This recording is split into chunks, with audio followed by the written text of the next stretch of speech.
Opa, galerinha, beleza?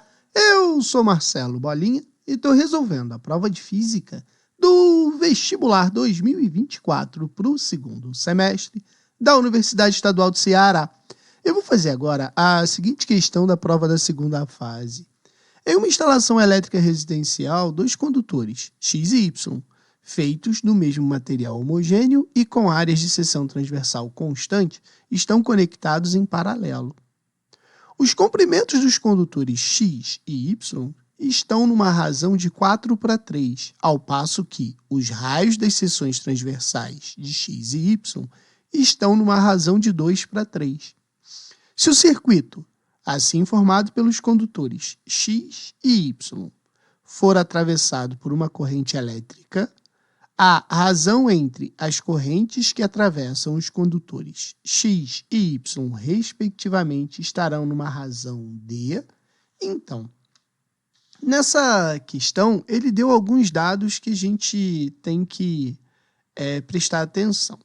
Ele disse o seguinte, que os comprimentos dos condutores X e Y, eles estão numa razão de 4:3. Então, o que você tem que lembrar logo de cara?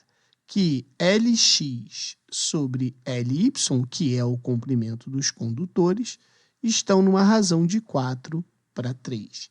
Porém, ele falou o seguinte, que a razão entre os raios, ou seja, o raio de X sobre o raio de Y, ele está numa razão de 2:3. Aí ele falou o seguinte, que esse circuito, que ele foi conectado em paralelo, tá? Vai ter a corrente elétrica passando por eles. E ele quer que a gente determine a razão entre a corrente elétrica do condutor X sobre a corrente elétrica do condutor Y.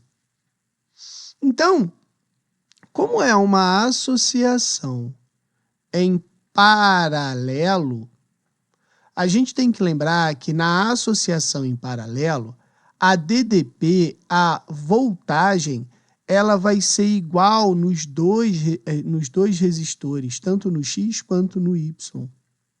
Porém, a corrente elétrica de X vai ser diferente da corrente elétrica que passa em Y. Então, a gente pode pensar assim, já que é uma associação onde as DDPs são iguais, e usando a primeira lei de Ohm, que é quem vê ri, a gente pode dizer então que vai ficar o quê?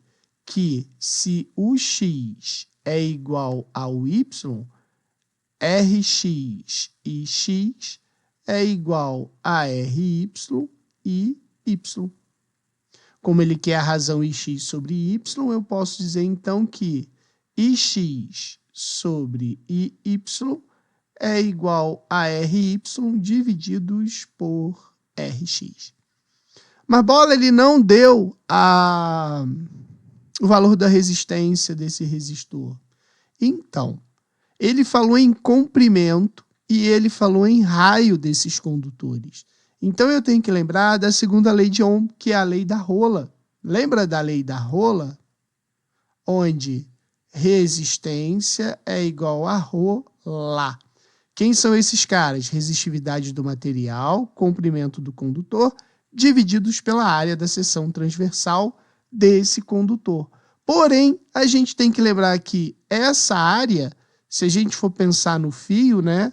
O fio, ele tem essa forma aqui, né? Se a gente for olhar esse fio. Essa aqui é a área de seção transversal. Como é uma circunferência, é igual a quem? A πr². E esse aqui é o comprimento do condutor. A resistividade é do material que compõe esse condutor.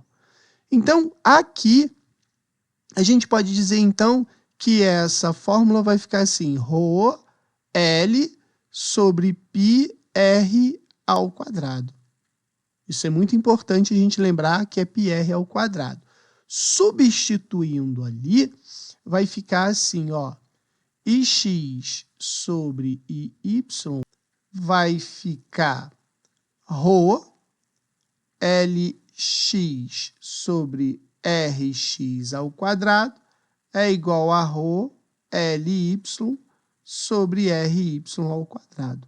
Então, vai ficar o quê? Fração divididos por fração repete a primeira, ρ, lx sobre rx ao quadrado, troca o sinal e inverte a segunda. Vai ficar ry ao quadrado é igual a ρ, ly. Corta o ρ, organizando aquilo ali, a gente vai ficar assim, ó. Ele não deu lx sobre ly, então, ó, lx sobre ly vezes, aqui eu vou fazer assim, ó, ry sobre rx ao quadrado, porque os dois estão ao quadrado, certo? Então, substituindo lx sobre ly, vale 4/3, vezes, aqui é y sobre x, ali ele deu x sobre y. Então, cuidado, porque a gente vai ter que inverter aquilo ali, tá? Ó, vai ficar 3 sobre 2 ao quadrado. Então, isso aqui vai ficar 4/3 vezes 9/4. Simplifico o 4 com o 4, o 3 com o 9, ali vai dar 3. E eu chego à conclusão que ix sobre iy vai ser igual a 3, ou seja, que ix é igual a 3 iy. E isso fica na proporção de quê? 1 para 3. 1 para 3 está na letra B, a resposta. Beleza?